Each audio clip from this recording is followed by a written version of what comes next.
آپ فرماتے ہیں کہ ابھی اس کے حضرت عمر فرماتے ہیں کہ وعدے میں 3 دن باقی تھے، میں حضور کے ساتھ تھا، وہ عالم تھا یہودیوں کا، تورات جانتا تھا، تو چوک میں اس نے کھڑا کر لیا اور کھڑا کر کے کہنے لگا نبی کریم صلی اللہ علیہ وسلم سے کہ میرے پیسے دیں۔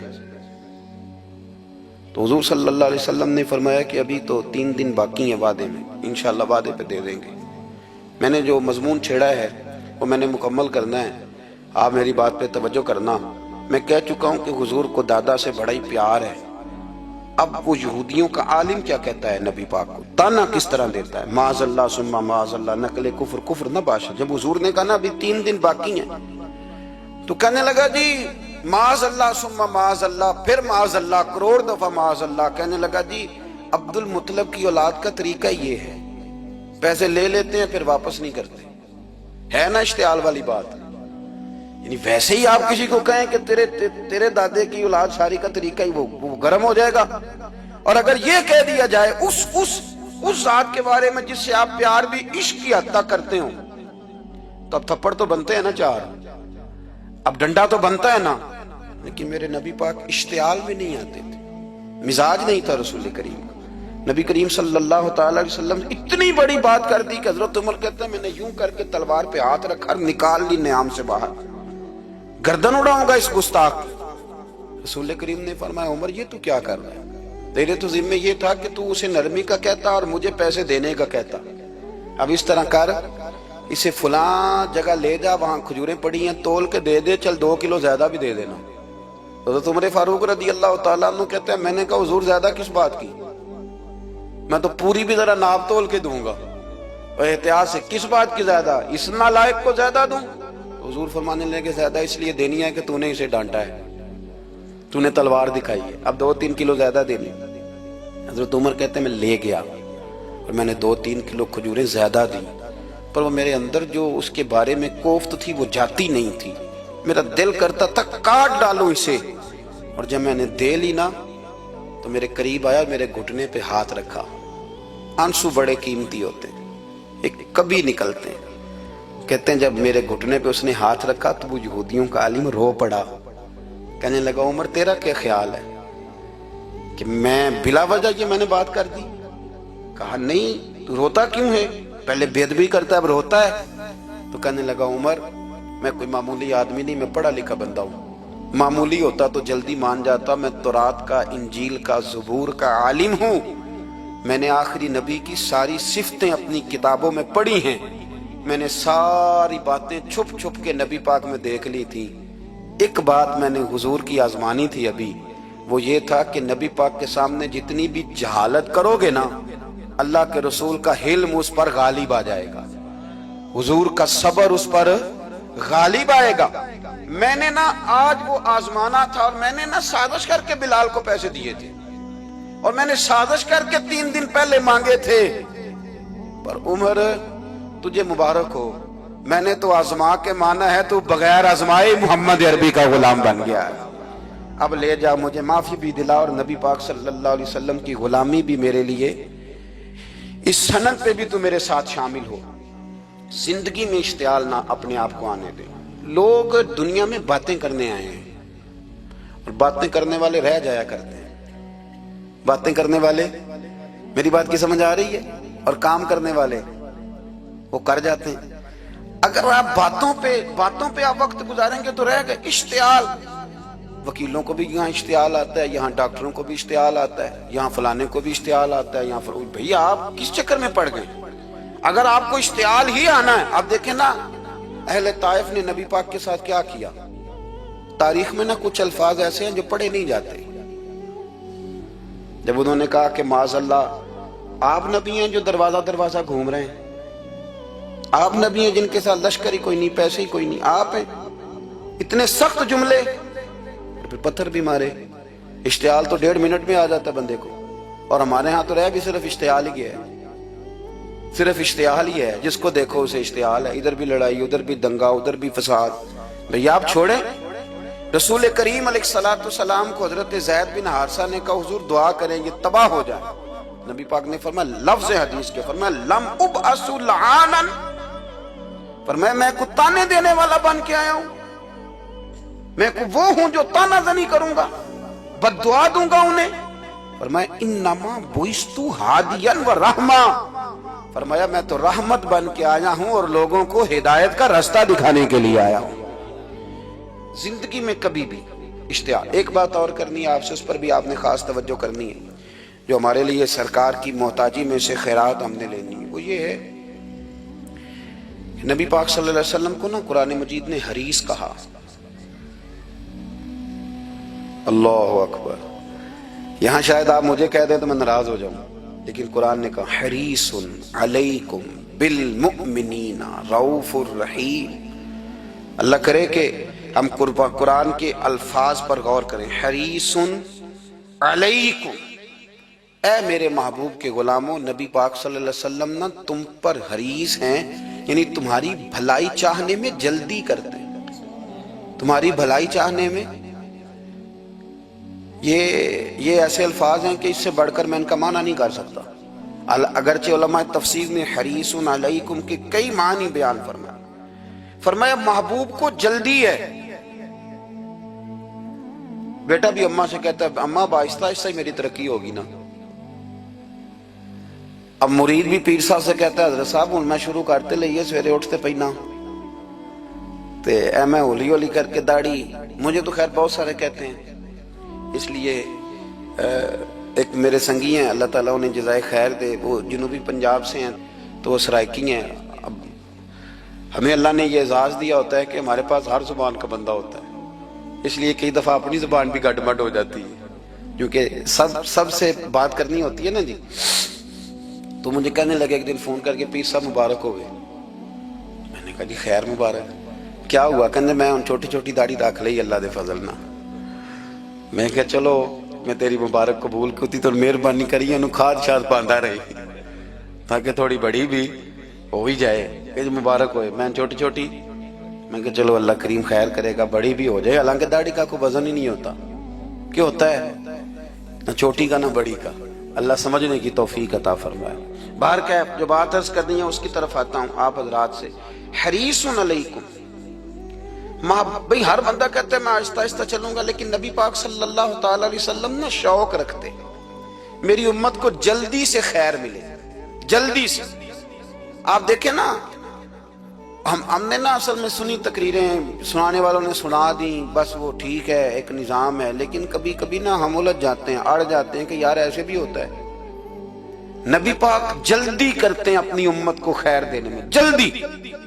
حضرت ابو ہریرہ نے حافظہ مانگا تو فٹافٹ دیا حضور۔ حضرت جابر ابن عبداللہ نے کہا حضور گھر میں غربت ہے تو فرمایا یہ کلو لے جا، کھول کے نہ دیکھنا کھجوریں، کھاتا رہنا ختم کوئی نہیں ہوگا۔ جس نے جو مانگا نا، جو ذرا جلدی کر کے، مرنا ہے پھر قبر میں جانا ہے، پھر قیامت تک قبر میں لیٹنا ہے، پھر قبر سے اٹھنا ہے۔ وَإِذَا الْقُبُورُ بُعْثِرَتْ عَلِمَتْ نَفْسٌ مَا قَدَّمَتْ وَأَخَّرَتْ، پھر وہاں سے اٹھ کے حساب دینا ہے، حساب کے بعد جنت دوزخ کا فیصلہ ہونا ہے۔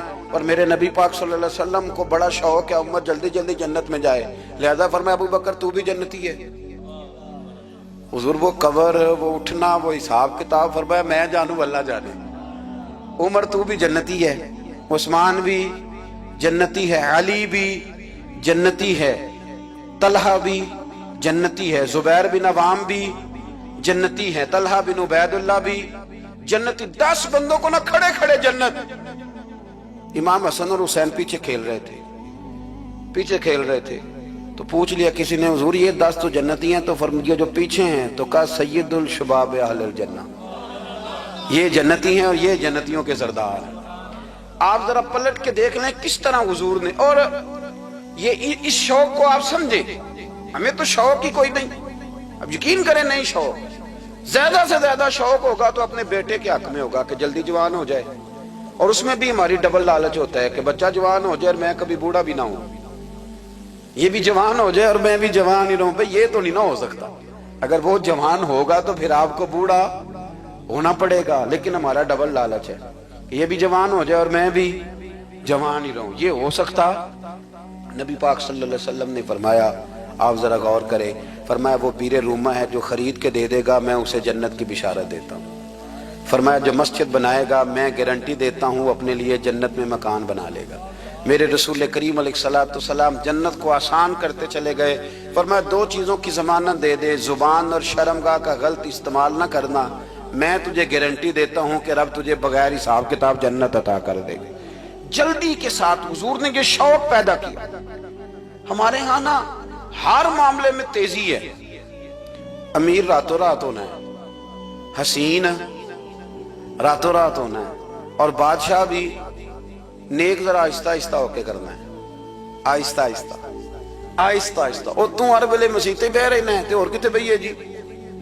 بھئی مسجد اللہ کا گھر ہے، تیرے گھر بیٹھتے تو دو تین دن زیادہ بیٹھتے، تو نے کہنا تھا کوئی اور کام بھی کریا کر، اللہ کے گھر بیٹھے ہیں تو یہاں بھی تجھے اعتراض ہے، کدھر جا کے بیٹھے، کدھر بیٹھے جا کے؟ ہمارا ایک پیر بھائی تھا، اللہ اکبر، تو حضرت صاحب کے پاس آ کے نا کسی نے شکایت لگائی اس کی کہ اس کے گھر والے کہتے ہیں دیار والے پیران کو لے بیٹھا رہنا ہے، تو سب ہنس پہ فرمان لگے ایک باری پھر گل کری، کہتا جو کہتے ہیں ہر وقت پیروں کے پاس بیٹھ رہتا ہے، فرمایا یار بڑا مزہ ہے، ایک باری پھر کری۔ تو وہ جب حضرت صاحب کو مزہ آتا تھا تو ہمیں مفت میں ہی آنا شروع ہو جاتا تھا۔ تو یہ تو بڑی بات ہے نا جی کہ کوئی کسی اللہ والے کے پاس بیٹھتا ہے۔ میری بات کو سمجھ لیں، جلدی کرتے رسول کریم، ہمیں بھی تھوڑی جلدی کرنی چاہیے نبی پاک کا غلام بننے میں۔ صحابہ نے بڑی جلدی کی، آپ یقین کریں ایک منٹ بھی دائیں بائیں نہیں، بس آج حکم آیا، آج ختم، آج ہی عمل ہوگا، کل پرسوں ترسوں کی بات کوئی نہیں۔ ساری دنیا جاتی ہے نا مدینہ شریف اور جا کے دیکھتی ہے مسجد قبلتین، دو قبلوں والی مسجد، یار بڑا مشکل کام ہے، بڑا مشکل کام ہے۔ لوگ کہتے ہیں پہلا تسی انجان دے سو، اب یہ کہنا شروع کر دیے بڑا مشکل کام ہے۔ حضور نے 4 رکعتوں والی نماز 2 ادھر منہ کر کے پڑھائی اور پھر 2 رکھتے ہیں، اور یار مشکل ہے کام، بڑا مشکل۔ یہاں تو میرے بھائی پگڑی کا سٹائل بدل ناراض ہو جاتے، اور میرے رسول کریم صلی اللہ علیہ وسلم نے کعبے کا رخ ہی پھیر لیا تو سلام کے بعد صحابہ نے سوال نہیں کیا۔ کسی نے پوچھا کل تم نے 2 ادھر پڑھی تھی، آج 2 ادھر پڑھی، انہوں نے کہا ہم نے قبلہ نہیں دیکھا، ہم نے تو یہ دیکھا امام کدھر جا رہا ہے۔ حاجیو آؤ شہنشاہ کا روضہ دیکھو، کعبہ تو دیکھ چکے، اب کعبے کا بھی کعبہ دیکھو۔ جلدی کریں، وقت بڑا تھوڑا ہے، بیماری فٹافٹ آ جاتی ہے، کچھ پتہ نہیں چلتا، کمزوری فٹافٹ آ جاتی ہے، کچھ پتہ نہیں چلتا، بہت سارے حالات ہیں جو جلدی خراب ہو جاتے ہیں۔ نبی پاک صلی اللہ تعالی علیہ وسلم نے نا اپنی امت کو بڑی ساری خیر اللہ سے لے کے دی، ہمارا دین بڑی جلدی مکمل ہوا، 23 سالوں میں مکمل دین حضور نے ہمیں عطا فرمایا۔ اور پھر ایک اور مزے کی اور لطف کی بات یہ کہ ایک ہے کہ جنگیں بھی ہو رہی ہیں، ہم کہتے ہیں جی آرام سے بیٹھیں گے تو دین کی بات کریں گے، جنگیں بھی جاری ہیں، بدر ہے، احد ہے، آخر دم تک۔ جس دن سرکار کا وصال ہوا اس دن بھی نبی پاک صلی اللہ علیہ وسلم نے لشکر روانہ کیا، اس دن بھی لشکر روانہ کیا، جنگیں بھی ہو رہی ہیں، اور ساتھ ساتھ رسول پاک نماز، عبادت، تہجد، مسواک، شریعت، دین، تقوی، پرہیزگاری، ان ساری باتوں کا درس بھی بیان فرما رہے ہیں۔ ہم کہتے ہیں جی وہ فلانے حالات ٹھیک ہو جائیں گے کاروباری تو پھر میں مسجد ہوں۔ بھئی حالت جنگ میں بھی جنگ بھی چلتی رہتی تھی، تہجد بھی چلتی رہتی تھی، وہاں یہ حال تھا کہ وہاں پریشانی بھی چلتی رہتی تھی اور درود و سلام بھی چلتا رہتا تھا۔ میرے رسول کریم صلی اللہ علیہ وسلم کے غلاموں، اپنے زندگی میں ناکام وہ لوگ وہ جنہوں نے وقت ضائع کیا، وقت نہیں ضائع کرے۔ ایک آدھ بات حضور غوث پاک کی عرض کرتا ہوں، حضور غوث پاک رضی اللہ تعالیٰ عنہ نے نا نبی پاک صلی اللہ علیہ وسلم کی اتباع میں وقت گزارا ہے۔ کچھ بندے اللہ کے بڑے خاص ہوتے ہیں، حضور غوث پاک رضی اللہ تعالیٰ عنہ کو اللہ نے اعزاز عطا فرمایا، شان عطا فرمائی کہ غوث اعظم درمیان اولیاء، جو محمد درمیان انبیاء۔ اس طرح نبیوں میں رسول کریم کا مقام ہے نا، اس طرح ولیوں میں غوث پاک جیلانی کا مقام ہے۔ حضور غوث پاک رضی اللہ تعالیٰ عنہ کو اللہ نے کئی اعزازات دیے، سب سے بڑی بات یہ کہ اللہ نے انہیں کرامات عطا کی۔ کرامت دین کا پورا ایک حصہ ہے۔ ہمارے یہاں نا لوگ کہتے ہیں اخلاق بیان کریں جی، وہ کہتے کیا تھے، کرامت کیا ہوتی؟ بھئی کرامت تو قرآن پاک نے بیان فرمائی۔ آصف بن برخیہ جناب بلقیس کا ملکہ بلقیس کا تخت لائے تھے، یہ اللہ نے کیوں آیت نازل کی قرآن پاک میں؟ وہ قصہ کہانی ہے کہ وہ جی تخت لائیں، یہ کیوں بیان کی؟ اور تخت آیا کس طرح آیا؟ انہوں نے کہا کہ آنکھ جھپکنے سے پہلے آ جائے گا. پھر آیا کہ نہیں آیا؟ ان سے پوچھا یہ کیسے آیا؟ کہنے لگے ھذا من فضل ربی. او سنگیو، صرف حضرت سلیمان علیہ السلام کا امتی تخت لا سکتا ہے، نبی پاک کا غلام نہیں لا سکتا؟ یار آپ نے کرامت کا انکار کر کے اپنے آپ کو کمزور کر لیا. اور نہیں جی نہیں، یہ کیسے ہو؟ کیا مطلب ہے اس کا؟ آپ سورہ نمل روز پڑھیں اور جناب سلیمان علیہ السلام کے امتی کی شان بیان کریں کہ وہ آنکھ جھپکنے سے پہلے 80 گز اونچا، 80 گز چوڑا، 80 من وزنی تخت آنکھ جھپکنے سے پہلے لے آئے. کسی بندے کا ایمان خراب نہیں ہوتا. اور میرے غوث پاک جیلانی، یہ وہ بندے ہیں جن کے بارے میں نبی پاک نے فرمایا کہ میری امت کے علماء بنی اسرائیل کے نبیوں کی طرح ہیں، امتیوں کی طرح نہیں. کن کی طرح؟ نبیوں کی طرح، نبیوں کی طرح. حضرت غوث پاک رضی اللہ تعالیٰ عنہ ہم کو ملانگ لوگ نہیں ہیں الحمدللہ تعالی.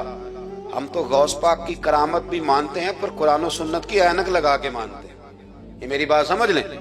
حضرت غوث پاک رضی اللہ تعالیٰ عنہ طالب علموں کو سبق پڑھا رہے تھے تو سبق پڑھاتے پڑھاتے نا ہاتھ آگے بڑھایا تو اچانک ہاتھ واپس آیا تو گیلا ہو گیا تھا سارا. تو شاگرد بھی بڑے سیانے ہوتے ہیں، انہوں نے سبق چھوڑ دیا، استاد جی کے گیلے بازو کو دیکھنا شروع کیا. حضور یہ کیا ہے؟ تو غوث پاک بھی غوث پاک تھے. ہر بندے کا ہاضمہ اتنا اچھا نہیں ہوتا کہ اس کو ہر بات ہضم ہو جائے. کئیوں کو بد ہضمی بھی بڑی سخت ہوتی ہے، کھٹے کھٹے ڈکار آتے ہیں بات سن کے، کانوں سے دھواں بھی نکلتا ہے کئی دفعہ. تو انہوں نے پوچھ لیا فٹافٹ کہ حضور یہ کیا ہوا؟ تو غوث پاک کو پتا تھا کہ سب کا ہاضمہ ٹھیک ہے. میاں صاحب نے بھی کہا تھا خاصاں دی گلامہ آگے نہیں مناسب کرنی. اگلا شعر میں نہیں یہ پڑھنا کیونکہ زیادہ ڈاڈ ہے تو میں ادھر ہی رہتا ہوں. اتنا ہی کافی ہے کہ خاصاں دی گلامہ آگے نہیں مناسب کرنی. انہوں نے کہا حضور یہ کیا ہے؟ تو آپ فرمانے لگے تمہارے والی بات نہیں. اللہ اکبر. ابھی سبق پورا ہو رہا تھا تو بندے دوڑے دوڑے آ گئے اور انہوں نے نعرے لگانے شروع، یا غوث یا غوث یا غوث. لوگ کہتے ہیں غوث پاک سے ملتا نہیں. میں کہ ٹھیک ہے انہوں نہیں نہ ملیا، جنہوں ملیا اس تے رولا پانا نہ بڑا ملیا ہے بڑا ملیا ہے بڑا ملیا. اپنا اپنا معاملہ نا. کسی نے کہا حضور کچھ نہیں دیتے تو کسی نے کہا میرے کریم سے گر قطرہ کسی نے مانگا، دریا بہا دیے، در بے بہا دیے. جس کو ملا ہے وہ تو شور کرے گا. تو تھوڑی دیر کے بعد ہی بندے پہنچ گئے. انہوں نے آ کے یا غوث کے نعرے بھی لگائے، وہ مچلے بھی، وہ روئے بھی، وہ قدم بھی چومے، اپنے مقدر پہ ناز بھی کیا. شکر ہے اللہ کا، اللہ نے ہمیں آپ کا غلام بنایا، شکر ہے. تو طالب علموں نے پوچھا ہوا کیا؟ کہنے لگے کشتی میں بیٹھے تھے تو ڈوبنے لگی تھی. تو ہم نے کہا کہ ہم تو غوث پاک کے ماننے والے ہیں. تو پھر حضور غوث اعظم کا دست مبارک نمودار ہوا ہے اور کشتی کو پکڑ کے کنارے لگا دیا ہے، کشتی کو پکڑ کے کنارے لگا دیا ہے. ایک قریب کہنے لگا یہ کیسے ہو سکتا ہے؟ تو دوسرا اس کی کمر پہ تھپکے دے کے کہنے لگا ویسے ہی ہو سکتا ہے جیسے آصف بن برقیہ کے ساتھ ہوا تھا، بالکل ویسے ہی ہو سکتا ہے. سیدنا غوث اعظم کی کرامات اتنی متواتر کے ساتھ ہیں کہ ملا علی قاری فرماتے اتنی تو کرامتیں سنی نہیں جتنی غوث پاک کو اللہ نے عطا فرمائی. رب کریم نے انہیں درجہ دیا، وقار دیا، ان کی دعاؤں کو قبولیت دی. اللہ نے انہیں اعزاز کے ساتھ نوازا، اللہ نے ان پر فضل فرمایا. ایک تاجر تھا تو ملک شام جاتا تھا اکثر تجارت کرنے کے لیے، مال کما کے لاتا، غریبوں کی بھی مدد کرتا، مدارس کی، مساجد کی، سب جگہ جہاں دین کی ضرورت ہوتی پہنچتا. ایک بغداد میں اور درویش بھی گزرے جن کا نام شیخ حماد ہے، وہ بھی بڑے درویش تھے. وہ تاجر شیخ حماد کے پاس گیا، کہنے لگا میرے لیے دعا کر دے، میں جا رہا ہوں سفر کے لیے. تو انہوں نے کہا میں صبح بتاؤں گا. استخارہ کیا، صبح کہنے لگے نہ جانا، تیرا مال بھی لٹ جائے گا اور تو قتل بھی ہو جائے گا. وہ بڑا پریشان ہوا، حضور غوث پاک کے پاس گیا، کہنے لگا حضور وہاں بھی میں نے کہلا بھیج دیا ہے، سامان میرا پڑا ہے، جاؤں گا نہیں، پیمنٹ نہیں کروں گا، ملے گا نہیں تو خسارہ ہو جائے گا، مہربانی فرمائے. غوث پاک نے مراقبہ کیا، فرمایا تو جا اللہ خیر کرے گا، تو جا اللہ خیر کرے گا. مرید کا عمل کے یقین، پیر کا عمل کے یقین. چلے آپ فیصلہ کر لیں تو میں آگے بڑھتا ہوں. حضرت غوث اعظم رضی اللہ تعالیٰ عنہ نے مرید سے کہا تو جا اور اللہ خیر کرے گا. وہ گیا، کہتے میں نے پیمنٹ کی، مال لیا، واپس آیا، گھوڑوں کا سفر تھا، رستے میں رات کو ایک جگہ سویا، خواب دیکھتا ہوں، خواب میں ڈاکو آ گئے، انہوں نے پہلے مال لوٹا، پھر مجھے قتل کیا، اور جب میرے گردن پر انہوں نے خنجر چلائی، خواب دیکھ رہا ہوں تو میری فٹافٹ آنکھ کھل گئی، اور جب میری آنکھ کھلی تو میں اسی وقت ہی رخت سفر باندھا، سر پٹ گھوڑے دڑائے، کچھ رات کو کچھ دن کو، سویرے بغداد پہنچ گیا۔ کہتے خیال تھا کہ پہلے غوث پاک کے پاس جاؤں گا، لیکن پہلے شیخ حماد سے ملاقات ہوگی۔ میرا چہرہ دیکھا، پریشان تو دیکھ کے مسکرائے، فرمانے لگے بھی تیرا پیر بڑا شاندار ہے، تیرا پیر بڑا شاندار ہے۔ وہ کام جو حقیقت میں ہونا تھا نا، حقیقت میں انہوں نے دعا کی ہے تو رب کریم نے اسے خواب بنا دیا ہے۔ ان کی دعا کی برکت سے اللہ نے اسے، اب میں بات مضبوط کرنا چاہتا ہوں تو میں ایک حدیث پاک بھی پڑھ دوں۔ لوگ کہیں گے جی مرنے والا بھی بڑھ جاتا ہے، عمر بھی بڑھ جاتی ہے، مشکات کی حدیث ہے، ترمذی میں بھی موجود ہے۔ نبی پاک صلی اللہ علیہ وسلم نے فرمایا ہے اگر تم چاہتے ہو رزق بھی بڑھ جائے، عمر بھی لمبی ہو جائے، تو اپنے رشتہ داروں سے اچھا سلوک کرو۔ اس کا مطلب ہے کہ عمر بڑھ جاتی ہے، موت کچھ وقت کے لیے ٹل بھی جاتی ہے۔ حضور غوث پاک کو اللہ نے بڑا اعزاز دیا، بڑی کرامات دی۔ آپ فرمایا کرتے تھے میں نے 40 سال اپنے رب کو راضی کیا ہے مصلی پہ بیٹھ کے۔ تو میرے مالک نے پھر پوچھا ہے کہ عبدالقادر کچھ مانگ لے، کوئی بات کر لے، تو سیدنا غوث اعظم رضی اللہ تعالیٰ عنہ فرماتے ہیں کہ میں نے پھر اپنے رب کریم کی بارگاہ میں عرض کیا مالک جو قیامت تک مجھ سے محبت کرے، فضل کرنا اسے بغیر توبہ کے موت نہ دینا۔ تو میرے رب نے میری اس دعا کو شرف قبولیت عطا فرمایا کہ جو مجھ سے پیار کرے گا، میرا نام لے گا، وہ بغیر توبہ کے نہیں مرے گا۔ جنات بھی آپ کی بارگاہ میں حاضر ہوتے، آپ کو شیخ بحر و بر کہا جاتا ہے۔ جب آپ نے منبر پر بیٹھ کر یہ اعلان فرمایا نا کہ میرا یہ قدم ہر ولی کی گردن پر ہے، تو خراسان کے جنگلوں میں معین الملت والدین عطائے رسول ہند الولی خواجہ معین الدین اجمیری موجود تھے، تو وہاں اعلان کرنے لگے، کہنے لگے غوث پاک صرف گردن پہ کیوں، آپ میری آنکھوں پہ بھی قدم رکھیں، میرے سر پہ بھی قدم رکھیں۔ اللہ نے ان اولیاء کو بڑا اعزاز دیا، انہیں اللہ نے بڑی شان دی۔